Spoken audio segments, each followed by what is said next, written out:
Yeah. See, we be just having all these distractions and stuff like that. And the reality is like, you know what, just let people handle it. It's not that serious. You don't have to stop what you're doing. And now we're going to talk about that too. When you have a family and distractions and things like that, what's really priority, right? With the balance is like, we're going to talk about that too at some point, not in this lesson. But, um, what were we talking about? Self doubt. It stems from negative thoughts, okay? That's just period. Self doubt, the thoughts that we have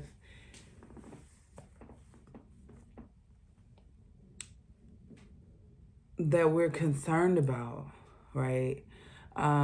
We may have, we may not recognize our abilities, right? Um, blah, blah, blah, blah. Clip, clip. Callie.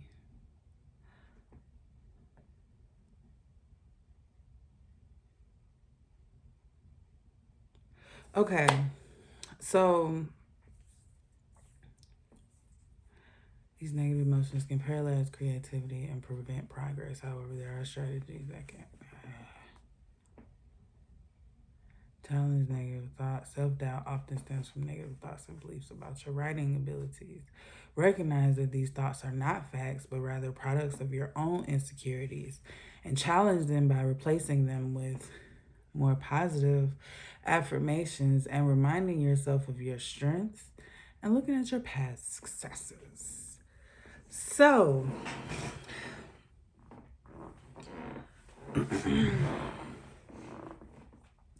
one of the one of the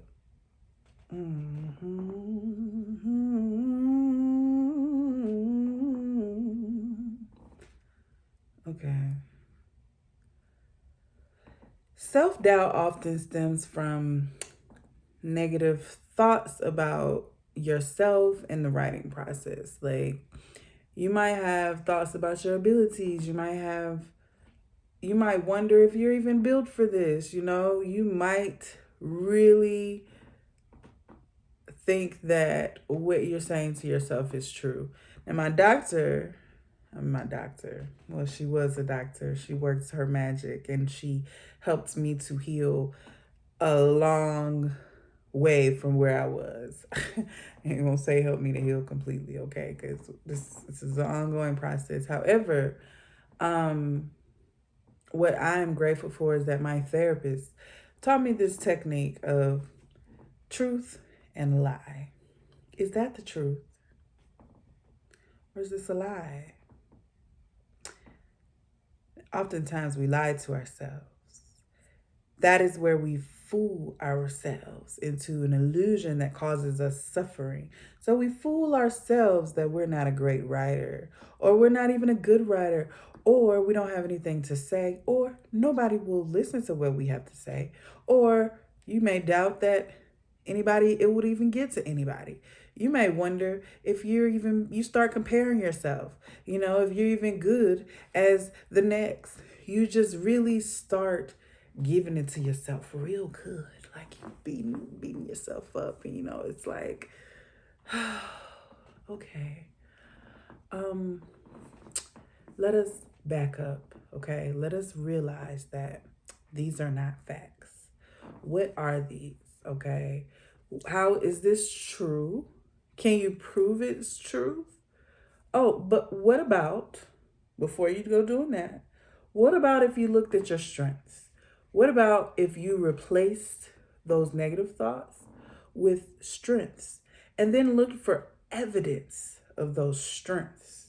Because that would be a whole lot more productive than looking for evidence that cause you to feel weak and not do what it is that you want to do. It's like you have this thought in your mind, this thing you want to do, but your willpower won't go in that direction because you are telling yourself things that are not true, that are causing you to remain stagnant and not move on to the next step in the process. Okay? Remember, this is all a totality, this is all a process. Okay? And I want you to remember that these are insecurities. So these are things that obviously you want to deal with, right? You want to let go. And I want you to remind yourself, I am worthy. I am loved. I am supported. Okay? And don't look for evidence about you not being supported, because of course you can find it. Oh, you can find it. You can find it everywhere, as a matter of fact. But take the extra step and look for something greater. Look for something that uplifts you. Look for something that is productive, something that serves you. You understand what I'm saying? So,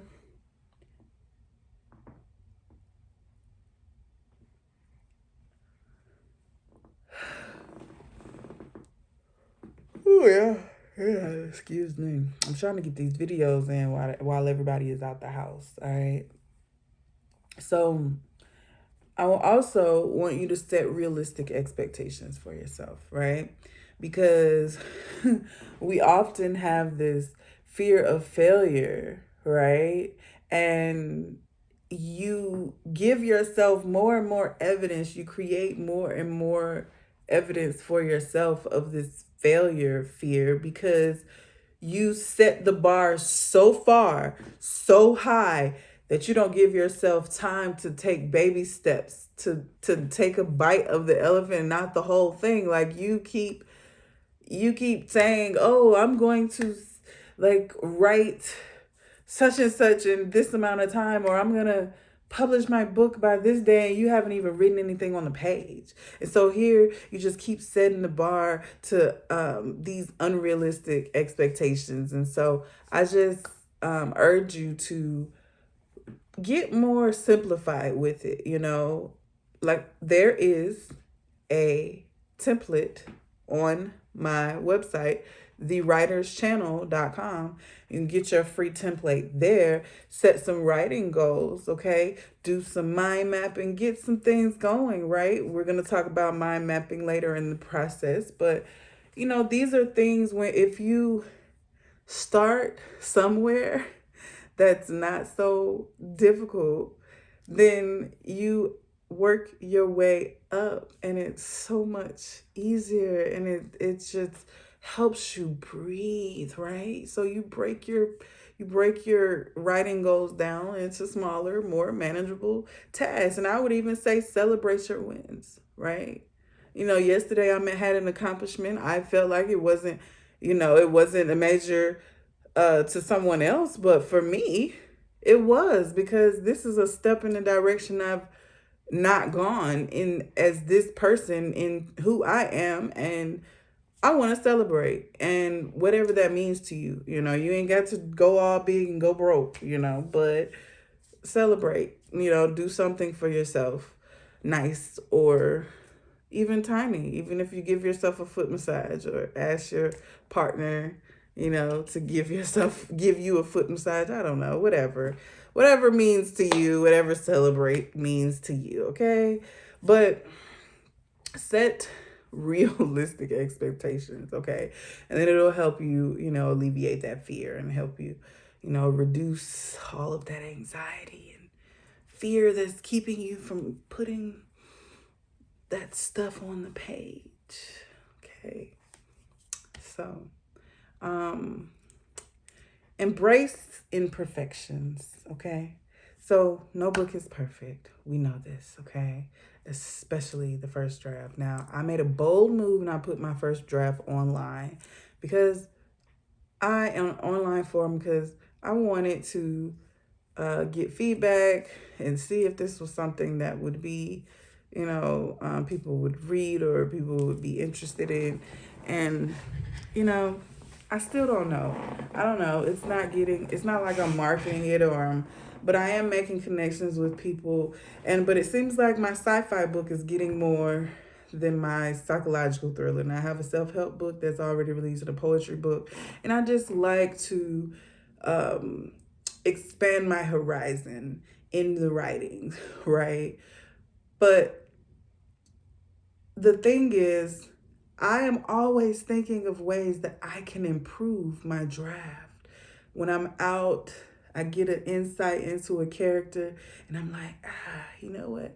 Let me go take note of that. Let me take note of that in my phone, okay? And so these are ways that, you know, what was I gonna say? My writing, I'm sure it has plenty of flaws, okay? I am sure that somebody might go read my book and be like, this is crap. But I don't care, because what they can't say is that I didn't write a word, that I can't say I didn't write 35 chapters, okay? They don't know what it took for me to write those 35 chapters, okay? They don't know what it took, how it healed me. They don't know the process that it took, and it's totally fine. I realize that I am learning to embrace the process more than worrying about what's going to happen at the end of it, okay? Now, some of you have publishing goals and you want to be with a major publisher. You may have put a timeline on yourself, things like that. That's your personal goal, and we can talk about those goals in one of our private sessions. But you have to know that when writing your first draft, no book is perfect. No first draft is perfect. Even your fifth draft or fourth draft. Maybe you only write 3 drafts. I don't know. Maybe, okay? Maybe none of those times is your book going to be perfect. None of those times will you look at it and say, okay? Because each time you edit that book, you're going to find something else wrong with it, okay? So just know that you have to come to a place where you accept your imperfections and you don't let one little mistake make you change your writing around to the point where you lose the message or whatnot. So the best way to avoid this is embrace the editing process. Embrace that as you're writing, okay? As you're writing, you are writing. You're not editing, okay? Take the writer's hat and put it on. Take that editor's hat off, okay? Don't do it, okay? You will confuse yourself. So just remember that every opportunity that you do, once you do get to the editing process, that you will be able to embrace all of your flaws and you will see much growth for improvement, and you will see so much growth for you will see much room for improvement, and you will see much room for improvement. Did I say that right? That don't sound right. Yeah. This is what happens when you are trying to record a video and you're really not in the mood to record the video, but you know you got to get it done because you got to get this. You set some goals for yourself, and if you keep putting it off, then it'll never get done. Now, it's not that I'm not motivated, it's that I got a lot going on.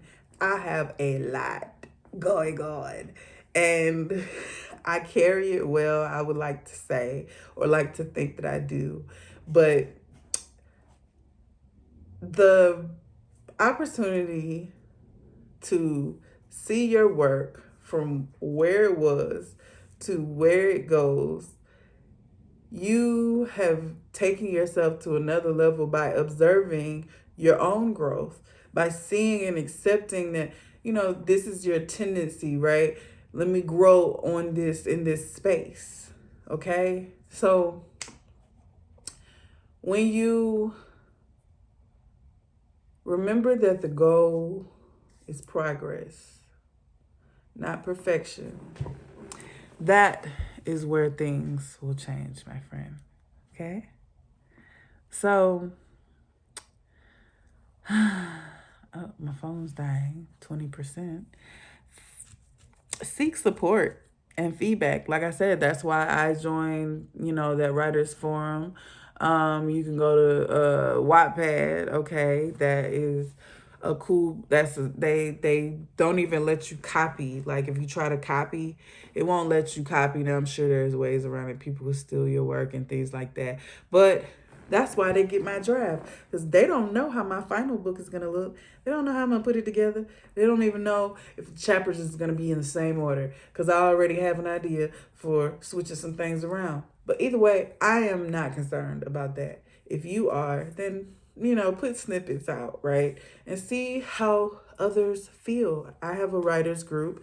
The people in there haven't gotten to the point where we haven't gotten the group to the point where they have solid things that they want to share that we can give support on. But that's why we're here today. And in this course, we're going to get you to a place where you at least have some things written, okay, that you're ready to write this book, okay, and you have enough to move on, and we are going to get your first chapter out of the way. That's what I can help you with, right? We're going to get you started. It's up to you to either continue to work with me or do it. Go fly. I want you to fly, okay? But in the meantime, if you're flying, you want to look over and call some other birds to come fly south with you, fly north, or wherever you're going, then this is what joining writers groups can help with. This is where joining writing groups can assist, is that they will give you advice. They will let you know constructive criticism, okay? Constructive feedback. I don't like to say criticism, okay?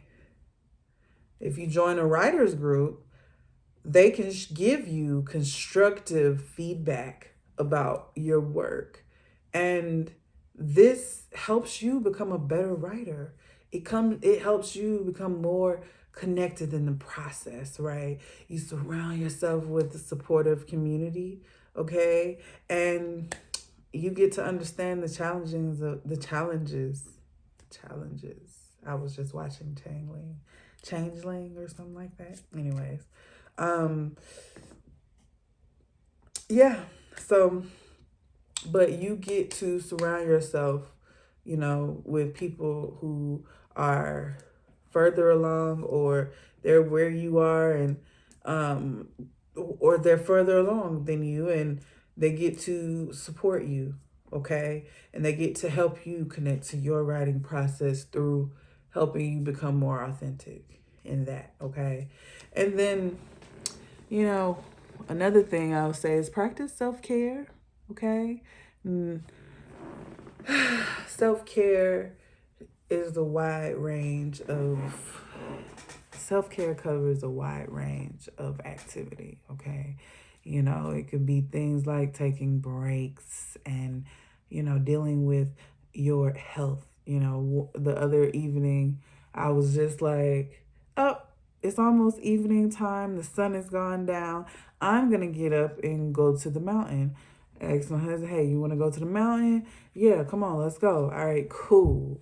All right, so you're practicing self-care activities like exercising, getting enough sleep, and engaging in hobbies outside of writing.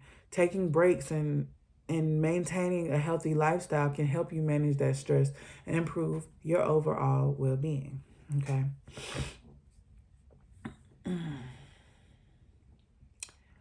So,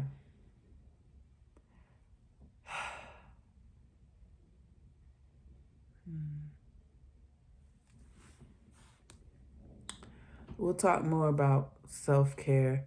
We'll talk more about self-care practices in a subsequent video. I don't know why I do that.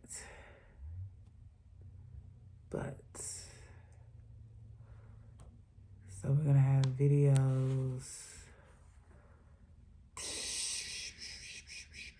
Yeah, we're going to talk about chakra associations.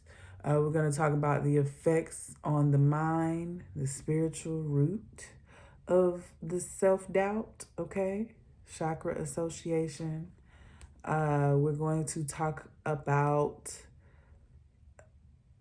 ways to embrace your imperfections, setting realistic expectations. If you want to join my writer support group, okay, you can go to the writer's channel, all right? And self-care practices, taking breaks, and managing stress. Managing stress, that's a big one, okay? So, anyways, let us see. Okay.